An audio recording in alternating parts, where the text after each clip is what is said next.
Join me as I venture to the scenic Beartooth Highway and decide if it truly is the best. Some people call this the most beautiful drive in America, a highway to the sky. But you hear that a lot, don't you?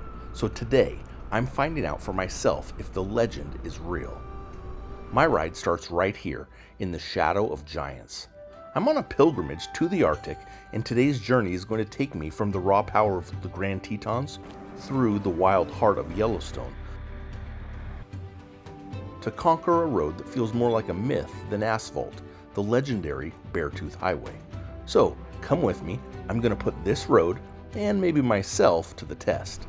Along the way, I'll share everything you need to know to make this epic ride happen for yourself. Welcome to the Gunner Stone channel. Thanks for joining me on this adventure. The journey begins right here at my campsite in Coulter Bay, Grand Teton National Park. The air up here is just different. It's thin, it's crisp, and it's buzzing with the kind of energy you can almost taste. I spent yesterday just soaking this place in. If you want to see more of the incredible scenery in the Tetons and get my top 5 camping tips for staying here, you should definitely check out my last video. But today, the plan is simple, if maybe a little bit ambitious. Ride north, chase the horizon, and see if a single stretch of road can live up to such a massive reputation. This solo motorcycle ride to the Arctic isn't just about the final destination. It's about the journey, experiencing places like this, overcoming obstacles, and finding freedom. But I won't make it there unless I get a passport, and get it quick. I have a same-day passport appointment in Seattle because I still have like 2 days to get there now. Then put myself within striking distance so I can get to Seattle, even if I have to do like an early morning, wake up at 4 o'clock, get on the road so I can be at the appointment the same day. I had some plans to meet up with a buddy in western Montana. We were going to go fly fishing. He has some really good rivers right by his house outside of Bozeman, and so it doesn't look like I'm going to have time to do that this trip. Don't worry, the fly fishing will happen. We just might have to wait until I make it to the Kenai River in the heart of the salmon run. You won't want to miss that. Let's get back to one of the most stunning mountain ranges on the planet. The truth about the real problem that I still have, I had wanted to electrify the tank bag, and then I'd be able to charge while I'm riding because I'm putting in like 8 to 12 hours a day on the bike. And so I'd be able to charge all the batteries all the time. I wasn't able to get that done before I left. So that is probably the next thing. After I pick up my passport, I'm going to figure out a solution for getting power into the tank bag so everything's getting charged while I'm riding and I don't have to stop off here and do this kind of thing. But as a backup until then, I can go like hit a coffee shop, sit down, chill, relax, look at maps, kind of figure out what I want to do for the day or the next day after that, and charge while I'm there. Plus drink some coffee. That's the plan. I'm going to go ahead and get rolling and see you on the road. Riding at the foot of the Tetons. Wow, that is a humbling experience. These mountains don't just sit on the landscape, they own it. They shoot straight up from the valley floor with no foothills, just pure, unapologetic granite power. It's impossible not to feel tiny out here, like a little speck moving through a world painted on this grand scale. The road itself, Teton Park Road, it's a perfect warm-up today. It's a 20-mile stretch of smooth pavement that winds you around the base of the range. You learn pretty quickly out here that the scenery makes your schedule, not the other way around. You can't rush it. You plan for a 2-hour ride and it takes you 4, simply because every pullout is an invitation. You see the light hitting the peaks just right, or the reflections on Jackson Lake that are too perfect to ride past. This is the heart of motorcycle travel, isn't it? The freedom to just stop, soak it all in, and be completely present. I'm also climbing, not aggressively, not yet, but I can feel it. The engine note deepens and the air gets a little cooler. I'm leaving the plains behind and heading for the high country. As I ride towards the John D. Rockefeller Jr. Memorial Parkway, the road connecting the Tetons to Yellowstone, the sense of anticipation just builds. It feels like I'm passing through a gateway into another world, leaving one legendary park and riding straight into another. The scale of it all is just immense. So if you're planning this part of a trip, my first piece of advice is simple. Start early.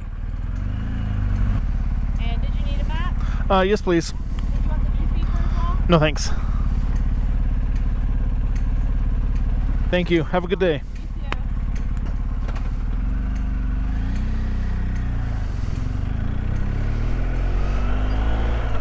And get ready, because as incredible as this is, it's only the beginning.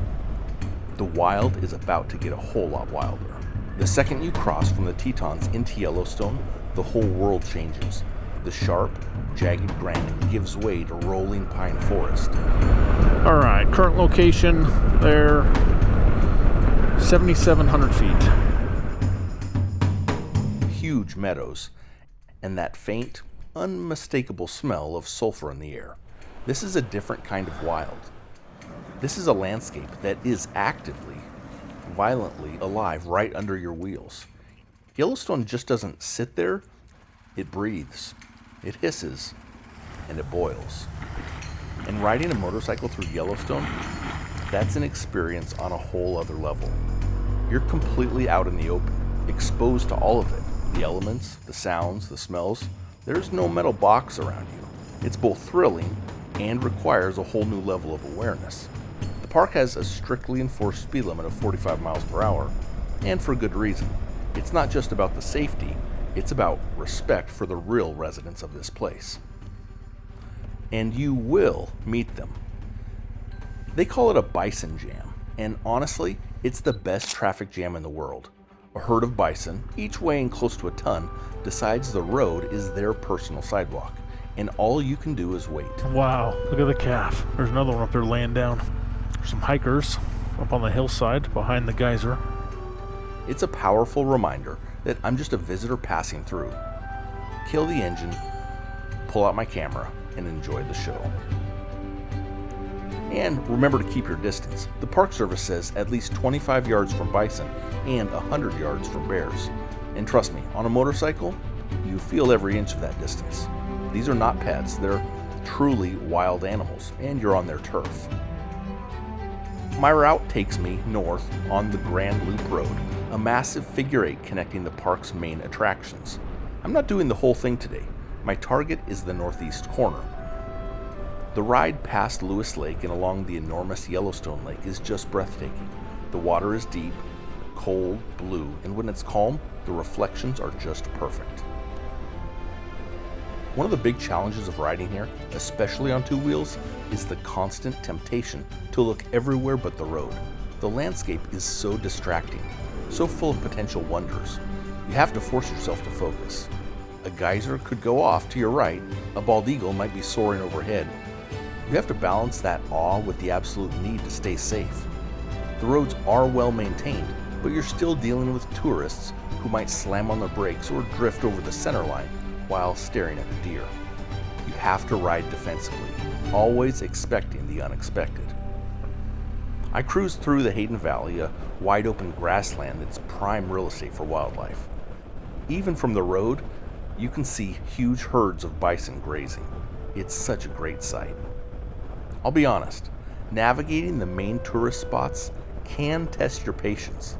Getting on and off the bike, finding parking at places like Old Faithful or the Grand Prismatic, it can get old.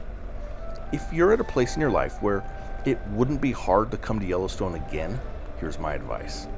Pick one or two must-see spots you absolutely have to experience, and really give them some time. Don't rush it. For everything else, enjoy it from the saddle. The real magic of seeing Yellowstone on a bike isn't standing in a crowd. It's the feeling of the wind, the sun, and ever-changing landscape that unfolds as you roll through one of the most unique places on Earth. But if you're at a place in your life and you don't think you'll be able to make it back here again, or it would be very, very difficult, my advice then would be to make your trip here an experience you'll never forget. We don't know what the future holds or how much time we have. My first trip here on a motorcycle was with my dad and my brother. We went to all the great places, and I'm so glad that we did. You never know when you're making once-in-a-lifetime memories. As I head north past Canyon Village and towards Tower Junction, the crowd starts to thin out. The forest gets denser, the feeling of being deep in the wilderness gets stronger. I'm on the final approach now, heading for the Lamar Valley and the northeast entrance. This is where the real pilgrimage begins. The casual tourists start turning back, and the ones who keep going are all headed for something special. They're headed for the Beartooths. Once you leave the main hub of Yellowstone, you ride into the Lamar Valley. People call it the American Serengeti, and man, it's easy to see why. The valley just opens up into this vast, sweeping expanse of grassland, with mountains in the distance. This is the heart of wild Yellowstone. It's where they reintroduced the wolf packs, and it's one of the best places in the world to see wildlife in its natural habitat. The ride through here is a totally different vibe. The traffic disappears to almost nothing. It feels like you have the whole park to yourself. The road just stretches out a ribbon of blacktop in front of you. For long stretches, it's just me, the bike, and this immense, quiet landscape. This is what I came for. This is the soul of the ride.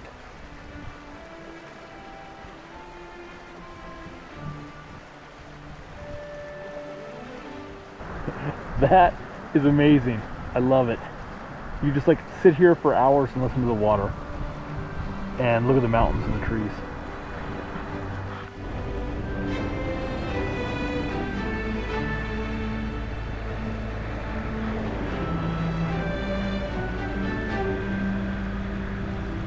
I spot some elk, which are shockingly large, and take a moment to grab some photos. More bison, of course.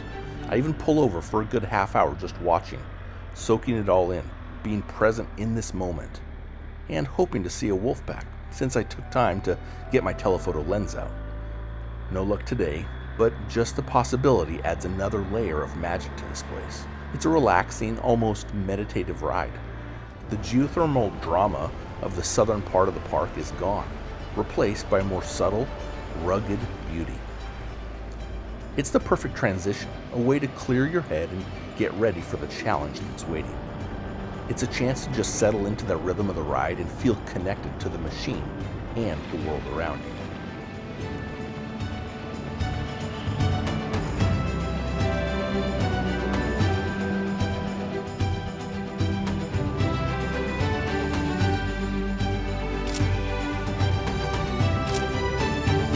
And then, almost before you know it, you're at the northeast entrance.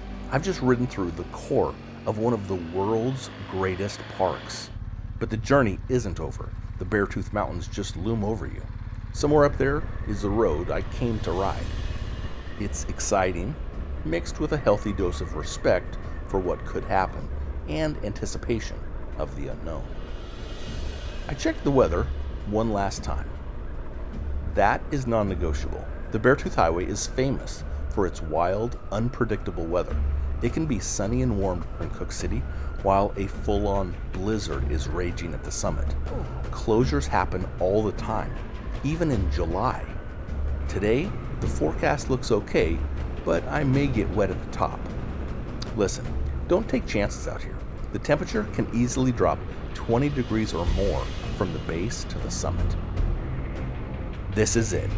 My warm-up is over, I've made the pilgrimage, and I'm at the foot of what may be America's best road. My bike is loaded heavy, and my nerves are buzzing. It's time to ride the highway to the sky.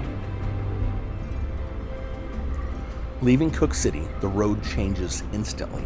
The gentle curves of the Lamar Valley are a distant memory.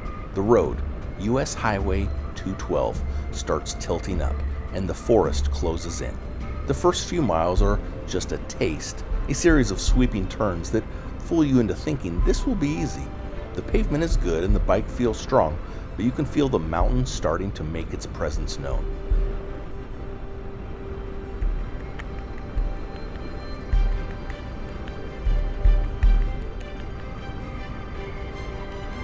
And then the climb begins for real. The engine is working harder now, the revs climbing as I power out of each corner. I'm gaining altitude fast, and with every 100 feet, the world below just shrinks. The lodgepole pines create this tunnel of green. Sunlight flashes through the trees like a strobe light as you ride. It's beautiful but it requires total focus. I pull over to capture a few photos of Pilot Peak.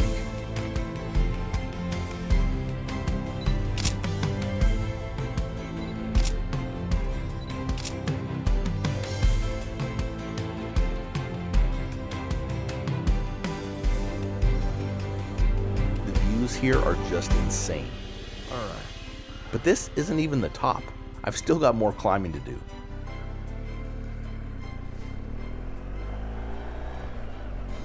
The road keeps snaking its way up, a marvel of engineering that seems to defy gravity.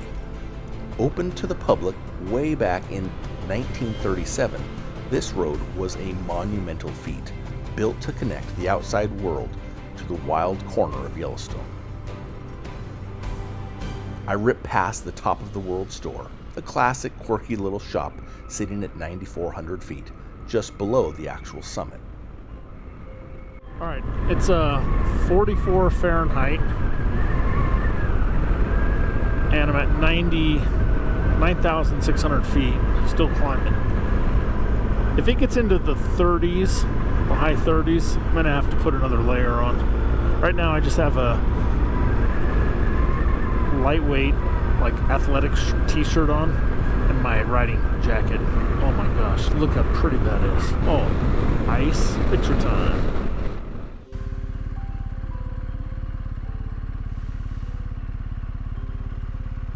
Then, the first switchbacks appear. They are tight, they are technical, and they demand every bit of my attention. Let's be clear, this is not a road for beginners. You have to trust your tires, master your throttle, Check the snow out. and look all the way through the corner to your exit. This is a dance between me, the bike, and the mountain. There is zero room for error. Some sections have guardrails, a lot of them do not. I can feel myself getting into a rhythm. Brake, lean, look, roll on the throttle, repeat. With every hairpin, the view gets more incredible. I'm catching glimpses of amazing scenery as I roll out of these turns, and for a moment I lose focus and catch myself thinking about the scenery and what I want to photograph next, and not thinking about the road. I need to stay focused here. I'm literally climbing the face of a mountain. When I reach the tree line, the whole world just explodes into a panorama of rock and sky. This is the alpine tundra. Up here, above 9,000 feet, trees just can't survive.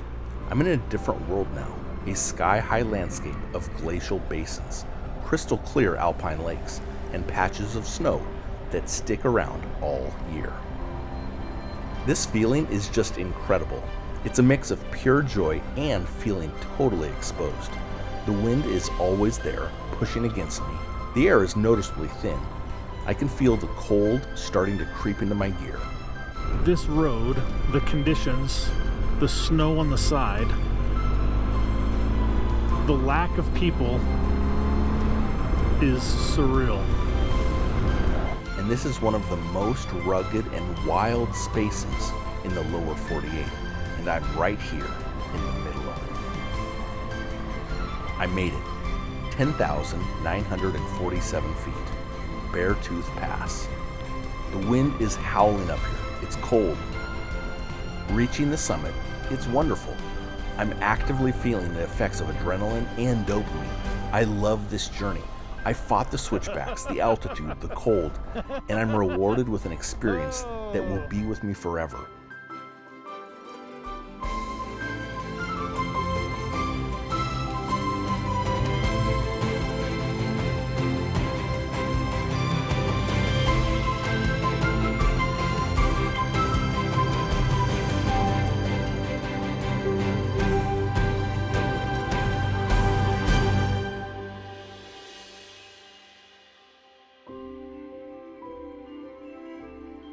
Look at the road I just climbed, twisting its way up the mountain. Some people prefer the beach, but this rugged wilderness is my happy place.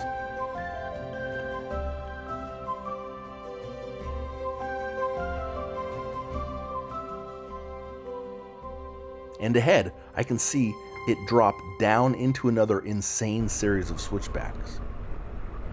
What goes up must come down, and the descent into Red Lodge, well, it just might be the most technically demanding part of the whole ride. This is going to be a ton of fun. The switchbacks on this eastern side are the stuff of legend. They're tight, they're steep, and they are relentless. I'm relying heavily on engine braking right now, carefully managing how much speed I'm willing to carry into each hairpin.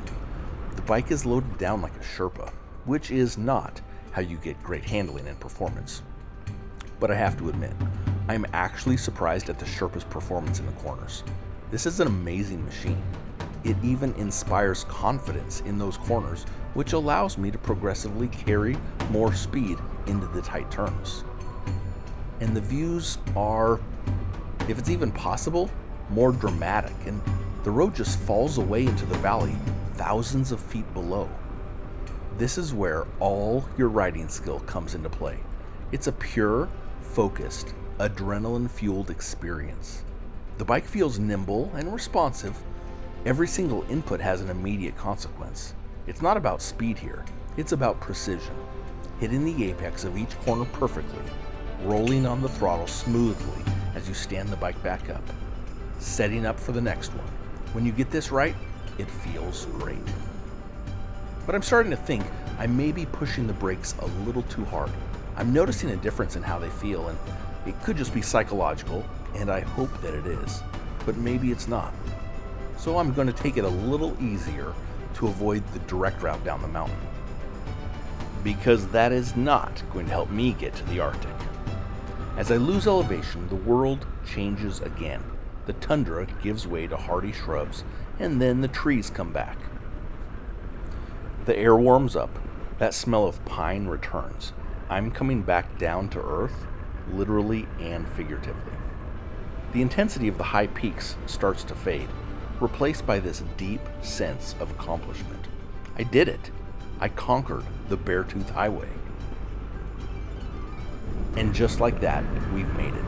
68 miles, countless switchbacks, and one summit later, which leaves me with the one big question I started with. Is the Beartooth Highway the most beautiful drive in America? You know, calling something the most beautiful is always tricky, right? It's totally personal. I've ridden incredible roads. The Pacific Coast Highway, going to the Sun Road and Glacier, Blue Ridge Parkway, the Overseas Highway in Florida Keys, the North Cascades, Pikes Peak, and dozens of other scenic byways. They are all spectacular in their own way. But this road, Beartooth, is just different. It's not just beautiful, it's brutal, it's raw. It's an assault on your senses in the absolute best way possible. It's the sheer, unbelievable scale. It's the dramatic leap from lush forest to barren Arctic tundra in just a few miles. It's the feeling of being so high up that you really do feel like you're on a highway to the sky. The road demands your respect. It tests your skills and rewards you with an experience you won't forget. So, is this the most beautiful? For me, right here, right now, from the seat of this motorcycle, yeah, I think it is. It's more than just a scenic drive. It's an adventure. It's a pilgrimage. It's a challenge and a reward all rolled into one. It's a road that gets to your soul. And for a motorcyclist, I can't think of a higher compliment than that. I'm going to find a place to eat here in Red Lodge, this fantastic little mountain town that feels like a perfect place to end a ride like this. I'll soak it all in, let the adrenaline fade, and start dreaming about the next time I can come back, because this is a road you have to ride more than once. From the jagged peaks of the Tetons through the wild heart of Yellowstone to the sky-high summit of the Beartooths, this has been so much more than just a ride. It's been an exploration of some of the most incredible landscapes this country has. It's a journey that reminds us of the power and beauty of the natural world and the unique freedom of experiencing it on two wheels. So, if you're thinking about tackling this beast yourself, here are my final must-know tips. First, respect the weather. It's absolutely the boss here. No question. Pack layers, be ready for cold and rain at any time, and always, always check the road status before you go. Second, know your limits. This is a tough ride, especially if you're a newer rider. Take your time, don't push it, and use those pull-offs to rest and just enjoy the views. And finally, start with a full tank of gas, either from Cook City or Red Lodge. Services are non-existent in between. This is one of those journeys I'll never forget. The memories of these views, the feeling of carving through those switchbacks, it's all locked in, an unforgettable adventure. But hey, that's my take. Now, I want to hear yours. What do you think is the most beautiful drive in America? Have you ridden the Beartooth? Let me know down in the comments. I read all of them, and I'm always looking for the next great route to explore. And listen, if you had fun coming along for this ride, do me a huge favor and subscribe to the channel and turn on notifications. I've got a lot more riding planned on this trip to the Arctic, and I'd love for you to be a part of them. Thanks for watching, ride safe, and I'll see you in the next one.